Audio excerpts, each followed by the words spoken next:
Okay, ready? We are in Redwall, Part 1, Chapter 9. Now, this is after the council. Abbot Mortimer and Constance the badger meandered through the grounds together. Both creatures were deep in thought. Had they spoken and voiced their thoughts, they would have mentioned the same subject, the safety of Redwall.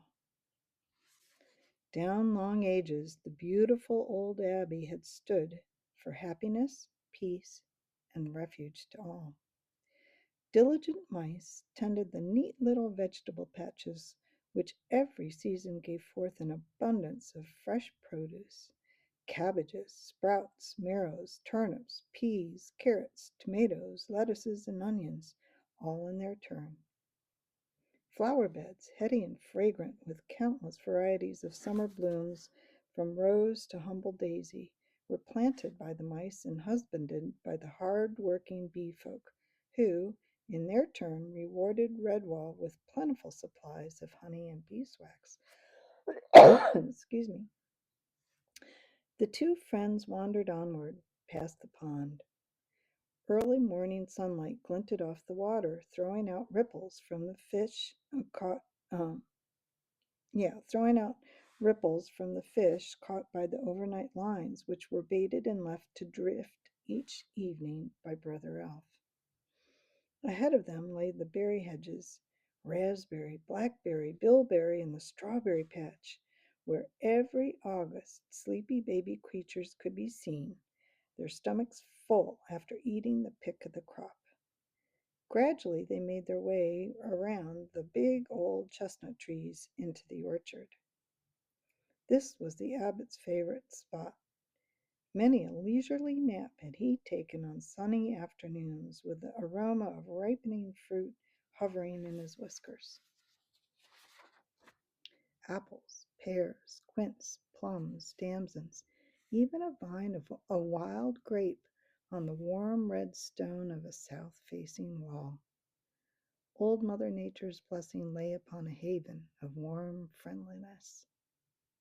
Now, with the threat of Cluny upon Redwall, the two old friends assessed the beauteous bounty of their lifelong abode. Sweet birdsong on the still air tinged Constance's heart with sorrow and regret that this peaceful existence would soon pass. Gruffly, she snuffled deep in her throat, blinking off a threatening teardrop. The abbot sensed his companion's distress. He patted the badger's rough coat with a gentle paw. There, old girl. Don't fret. Many times in our history has tragedy been forestalled by miraculous happenings. Constance grunted in agreement, not wishing to disillusion her trusting old friend. Deep within her, she knew a dark shadow was casting itself over the abbey. Furthermore, it was happening in the present, not in the bygone days of fabled deeds. Matthias seated himself to an early breakfast in Cavern's Hole: nut bread, apples, and a bowl of fresh goat's milk. Cornflower, along with other woodland creatures granted sanctuary, was sleeping in makeshift quarters provided by the good mice of Redwall. Matthias felt that he had grown up overnight. Duty was a mantle that he had taken willingly upon his shoulders. If there were a threat to Redwall from outside, it must be dealt with. The mice of Redwall were peaceful creatures, but that must not be taken as a sign of weakness. Stolidly, he munched away as he confronted the problem. Eat heartily, Matthias. No point in facing trouble on an empty stomach. Feed the body, nourish the mind. The young mouse was surprised to see that old brother Methuselah had been watching him, his eyes twinkling behind the curious spectacles he invariably wore. The ancient mouse sat down at the breakfast table with a small groan. "Don't look so surprised, young one. Your face is an open book to one of my years." Matthias drained the last of the milk from his bowl, wiping cream from his whiskers with the back of a paw. "Give me your advice, brother Methuselah," he said. "What would you do?" The old mouse wrinkled his nose. Exactly the same thing as you would. That is, if I were younger and not so old and stiff. Matthias felt that he had found an ally. You mean you would fight? Methuselah rapped the table with a bony paw. Of course I would. It's the only sensible course to take. He paused and stared at Matthias in an odd manner. You know, there's something about you, young fellow. Did you ever hear the story of how Martin the warrior first came to Redwall? Matthias leaned forward eagerly. Martin, tell me, brother. I love hearing about the warrior monk. Methuselah's voice dropped to a secretive whisper. It is written in the great chronicle of Redwall that Martin was very young to be such a warrior. He could have been the same age as yourself, Matthias. Like you, he was impulsive and had a great quality of youthful innocence about him when he first came to our abbey. But it is also written that in times of trouble, Martin had the gift of a natural leader, a command over others far superior to him in age and experience. The chronicle says that they looked to Martin as some look to a strong father. Matthias was full of wonderment, but he could not help feeling puzzled. Why do you tell all this to me, brother Methuselah? The old mouse stood up. He stared hard at Matthias for a moment. Then, turning, he shuffled slowly off. As he went, he called back over his shoulder. Because, Matthias, he was very much like you.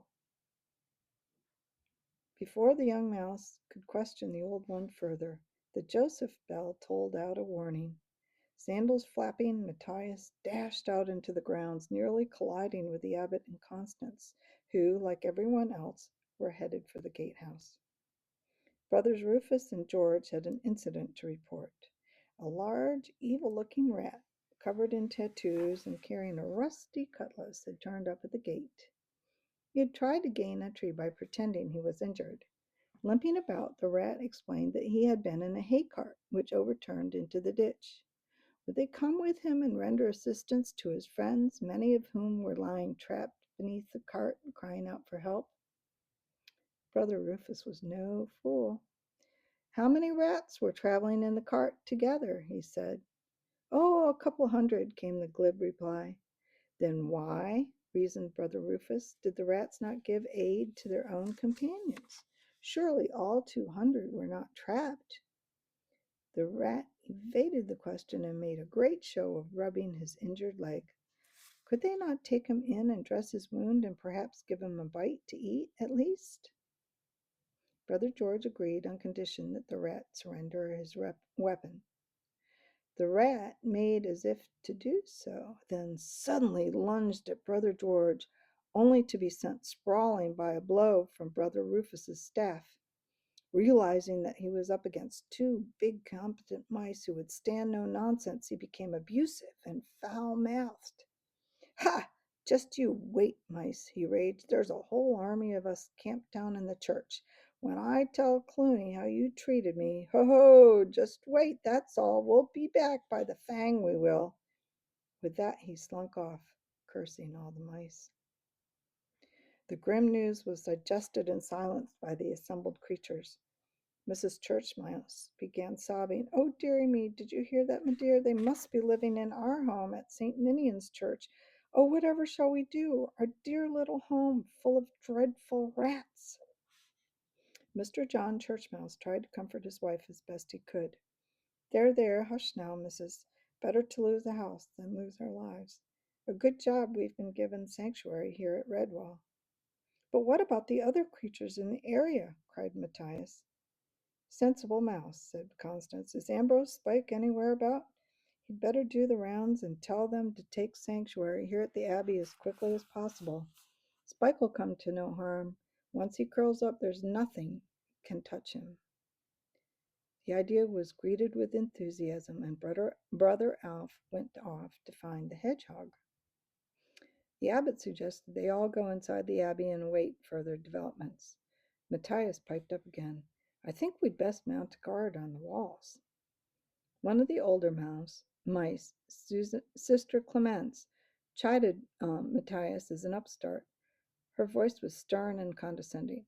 Novice Matthias, you will be silent and do as your abbot commands. Much to everyone's surprise, the abbot came to Matthias's defense. One moment, Clemence. Matthias speaks sense. Let us hear what he has to say. We are none of us too old to learn. All eyes were turned on the young mouse. Boldly he outlined his plan for the defense of Redwall. It was 11 o'clock on that glorious June morning. Mossflower woods and the meadowlands stirred to the brazen voice of the great Joseph Bell. John Churchmouse heaved on the bell rope as he had been told to by Constance and Matthias. Bong, bong, bong, boom! Even the small creatures in the wood and field who could understand no language save their own knew what that meant. Time of danger, place of sanctuary.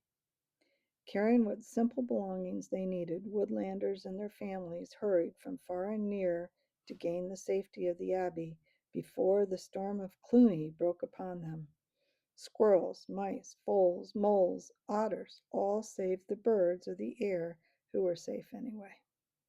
Up the long, dusty road they came, mothers protectively herding young ones, whilst fathers provided a rear guard. Brother Methuselah stood at the gate with the abbot.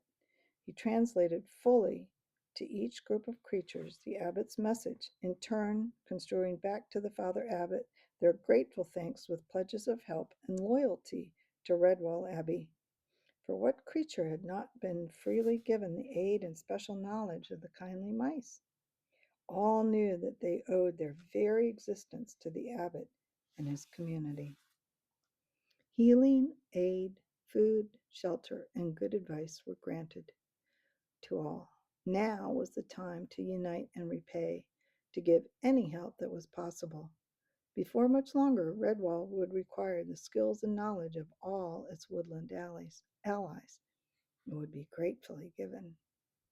Matthias and Constance stood on top of the high perimeter walls, watching the road. It was noon, and the sun shone directly overhead. Despite the heat, Matthias had ordered all the mice to put on their hoods. It served a double purpose: to shield their eyes from the sun and to create a camouflage effect. Silently each one stood, armed with a stout staff. The high red stone walls were far too lofty to be scaled by any nocturnal creature. Instinctively, Matthias knew that this was a good defense and a formidable deterrent. Constance could feel her hackles beginning to prickle. She sniffed the air and shivered despite the heat, then shimmered in waves across the meadowlands. The big badger nudged Matthias. Listen to that. Matthias pricked up his ears and looked at her, questioning. Even the birds have stopped singing, Constance said quietly. The young mouse gripped his staff tighter. Yes, it's the silence we can hear. The grasshoppers, too, have gone quiet. Constance peered down the road as she spoke. Strange for a summer day, little friend. Bong! Every creature standing on the ramparts twitched with fright as the loud voice of the Joseph Bell rang out, and John Churchmouse shouted from his position high in the belfry, They're coming! Down the road! I can see them! I can see them! Oh boy. So, let's see now. Boy, this is a long chapter, but let's just do it anyway. This is chapter 10. Cluny's army halted at the sound of the Joseph Bell. As the dust settled, Fangborn looked to his leader for approval. There's a ring in that big bell again, Chief. Ha! Maybe they think it'll frighten us off. The warlord's eye rested balefully on his scout. Shut your mouth, fool. If you'd done as I ordered and come right back to report the way Cheese Thief did, we might have been inside that abbey by now. Fangburn slunk back into the ranks. He hoped Cluny had forgotten, but Cluny rarely forgot anything on a campaign. The element of surprise had been lost. Now he must try another ploy. the show of force. The mere sight of a fully armed horde had worked before, and he had little doubt it would prove effective now. Ordinary, peaceful creatures were usually panic-stricken at the sight of Cluny the Scourge at the head of this army. The rat was a cunning general, except during the times when his mad rage took control of him. But what need of berserk fits for a bunch of silly mice? Cluny knew the value of fear as a weapon, and Cluny was a fearsome creature. His long, ragged black coat was made of bat wings fastened at the throat with a mole skull. The immense war helmet he wore had the plumes of a blackbird and the horns of a stag beetle adorning it. From beneath the slanted visor, his one eye glared viciously out at the abbey before him. Matthias's voice rang out sharp and clear from the high parapet. "Halt! Who goes there?" Redtooth swaggered forward and took up the challenge in his chief's name as he called back at the walls. "Look well, all creatures. This is the mighty horde of Cluny the Scourge. My name is Redtooth. I speak for Cluny, our leader." Constance's reply was harsh and unafraid. "Then speak your piece and be gone, rats." Silence hung upon the air while Redtooth and Cluny held a whispered conference. Redtooth returned to the walls. "Cluny the Scourge says he will not deal with badgers. He will only speak to the leader of the mice. Let us in so that my chief may sit and talk with your chief." Redtooth dodged back as his request was greeted by howls of derision and some loose pieces of masonry from the ramparts. These plump mice were not as peaceful as they first looked. The rats looked to Cluny, but he was eyeing the abbot, who had joined Constance and Matthias. They appeared to be consulting quietly. Cluny watched tensely. There seemed to be some disagreement between the old mouse and his two advisers. They conferred a while, then Matthias came forward to the parapet. He pointed at Cluny and Redtooth with his staff. "You there, and you also. My abbot will talk with you both. The rest must remain outside." The rumble of protest from the hordes was silenced by a crack from Cluny's tail. He lifted his visor. "We agree, Mouse. Let us in." "But what about hostages for safe conduct?" hissed Redtooth. Cluny spat contemptuously. "Don't talk, Red. Do you imagine a load of mice in funny robes would take me captive?" Redtooth gnawed anxiously on a split claw. "Maybe not, Chief, but have you cast a weather eye over that badger?" Cluny answered quietly out of the side of his mouth. "Don't worry. I've been watching her. A real big country bumpkin.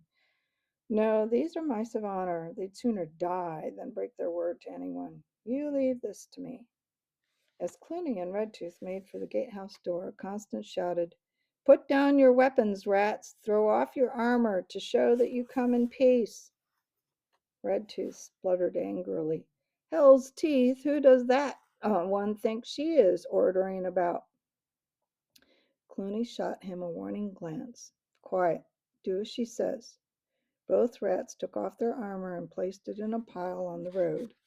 Matthias cried down to Cluny, "If you really are Cluny the Scourge, then we know of your tale. It is a weapon. Therefore, you will knot it tightly about your waist so that it cannot be used."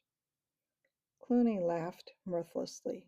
He squinted at Matthias and cracked his whip dramatically. "Young mouse," he called, "you do right to ask this one thing, for truly you are looking at Cluny the Scourge."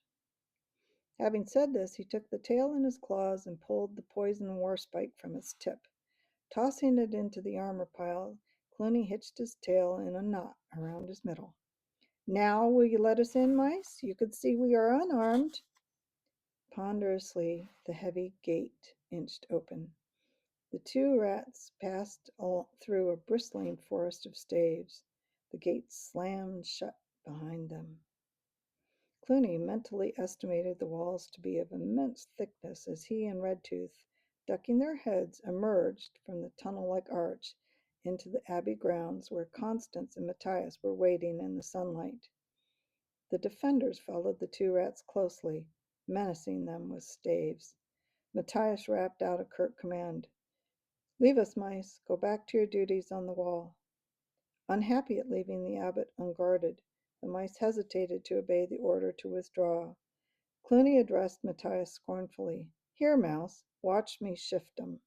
Suddenly he whirled on the apprehensive creatures. The single eye rolled madly in his socket as Cluny bared claws and fangs, snarling, Ha! I've got a powerful hunger for mice. You'd best get aloft on those walls. Ha! Cluny leaped into the air. The mice scattered in panic. Constance stopped the proceedings with a loud, angry bark.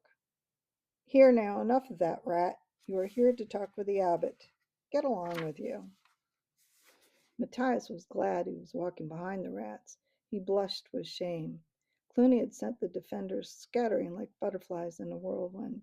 Matthias was furious. The enemy now knew he was dealing with untrained and untested soldiers. As the party walked towards Cavern Hole, Cluny could sense hostility emanating from the young mouse, who flip-flopped behind him in over-large sandals. Strange for one so young to be counted as a captain, he thought. Moreover, the little fellow didn't seem to fear him. Ah, but enough of that. Cluny would deal with him when the time came. Meanwhile, the big rat gazed around his surroundings in secret admiration. What an astounding place! He allowed himself a peek at the future. One day this would be called Cluny's castle. He liked the sound of that. Secure from attack, living off the fat of the land, in his mind's eye he saw it all. Those mice and the woodland creatures enslaved, living just to serve him. He would hold sway as far as the eye could see. Power, an end to his rovings. A dream came true. King Cluny. Entering the abbey, the party stopped to make way for a pretty little field mouse bearing a tray. Oh, Matthias, she said, I've brought some refreshments for you, and thank you, Cornflower. Put them on the table, said Matthias abruptly. Redtooth nudged Cluny. Cornflower, eh? Satan's knows she's a pretty little one for you. Cluny remained silent. He stood insolently watching Cornflower set the table in Cavern Hole. A pretty one indeed. The abbot indicated chairs. They all sat except Cluny, who lounged against the table, using the chair as a footstool. He glared at Redtooth until he stood and waited alongside his chief. Idly, Cluny picked up a bowl of honey milk and sampled it. Slop! He spat it out on the floor. The abbot folded his paws into the wide sleeves of his habit and stared impassively at the warlord. What do you want at Redwall Abbey, my son? Cluny kicked the chair over and laughed madly. As the echoes died around the room, his face went grim. Your son. Ha! That's a good one. I'll tell you what I want, Mouse. I want it all. The lot. Everything. Do you hear me? Matthias's chair clattered on its side as he sprang forward, breaking free from the restraining paws of the abbot. Listen, rat. You don't scare me. I'll give you our answer. You get nothing. Now, do you understand that? Shaking with fury, Matthias allowed himself to be pulled back on the chair. The abbot turned to Cluny. You must forgive Matthias. He is young and headstrong. Now, as to your proposal, I am afraid it is out of the question. Should you or your army require medical attention, food, clothing, or help on your way, you will find us only too willing to assist. Cluny interrupted rudely by pounding on the table until the abbot was silenced. He pointed a claw at Redtooth. Read them the articles. Redtooth held up a tattered parchment. He cleared his throat. These are the articles of surrender to be obeyed by all creatures who come under the claw of Cluny the Scourge or of any of his commanders. 1. Surrender will be total and unconditional. 2. Cluny will execute the leaders of all who choose to oppose him. 3. All property conquered will belong solely to Cluny the Scourge. This includes homes, food, crops, land, and additionally all creatures dwelling on said property, they shall be owned by Cluny. Thwack! Redtooth got no further. Unable to contain himself, Matthias sent his staff ripping through the middle of the articles. As the torn document fluttered to the floor, Redtooth launched himself at Matthias with a snarl. The rat was actually in midair when a huge, blunt paw knocked him flat. He lay stunned with Constance standing over him. Why pick on a small mouse? Surely a big, strong rat like you can deal with an old badger. Come on, try me for size. It was only the timely intervention of Abbot Mortimer that saved Redtooth's life.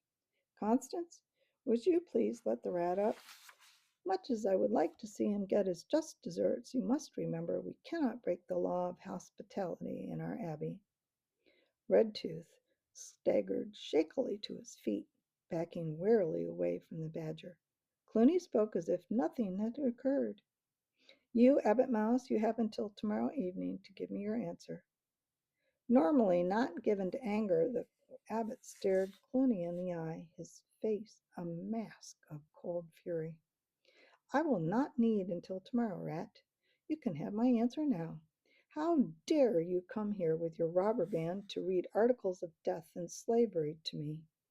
I'll tell you that neither you nor your army will ever set paw or claw inside Redwall, not while I or any of my creatures have breath in our bodies to fight and resist you. That is my solemn word. Cluny sneered and turned on his heel. Followed by Redtooth, he stamped out. On the stairs between Cavern Hole and the great hall, he stopped and turned, his cold voice echoing between both chambers. Then die, all of you, every male, female, and young one. You have refused my terms. Now you will suffer the punishment of Cluny.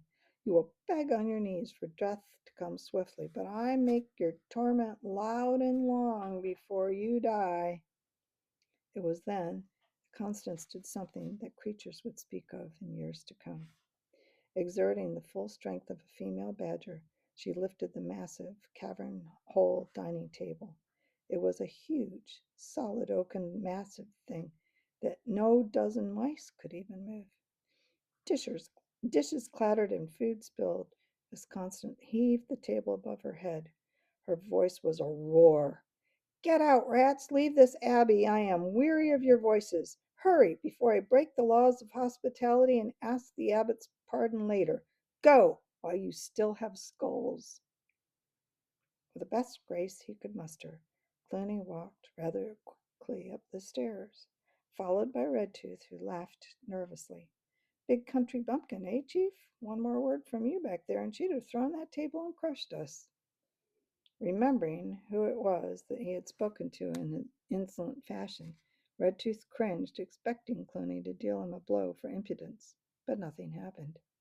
Cluny was standing transfixed, oblivious to all about him, even Matthias and the abbot who had followed him out. Cluny stood staring at the tapestry. Who is that mouse? He gasped. Matthias followed the direction of the rat's gaze. He walked to the tapestry with his paw outstretched. Do you mean this mouse? Matthias nodded dumbly. Matthias, with his paw outstretched, declared proudly, This is Martin the warrior. He founded our order, and I'll tell you something else, Rat. Martin was the bravest mouse that ever lived. If he were here today, he'd just take up his big sword and send you all and your bullies packing. Those of you he didn't chop up into crow meat. Much to everyone's surprise, Cluny allowed himself to be shown out. He was like one in a daze, all the way back to the gatehouse. A hush fell over the mice on guard as Cluny and Redtooth were led out onto the road. Swiftly, the horde gathered around the warlord and his lieutenant. They awaited orders. Deputizing for Cluny, Redtooth called, Form up! Back to the church, everyone! Cluny marched automatically, shaking his head in disbelief. Martin the warrior, the mouse who pursued him through his nightmares. What did it mean? As Redwall marched away, a voice hailed him from the wall. He turned and looked around. The torn articles, the parchment wrapped around a fistful of rotting vegetables, splattered in his face. Livid with rage, he clawed the foul mess from his eyes and saw Constance leaning over the parapet with a wicked grin of delight on her striped muzzle. That badger shouted mockingly, Don't forget to call again, Rat. I'd be delighted to see you. We've got some unfinished business that I'm looking forward to settling. Just you and me, Red Tooth. Bye now." Before the rat could reply, she had vanished from sight. So, there we go. Anyway, next time, chapter 11. Until then.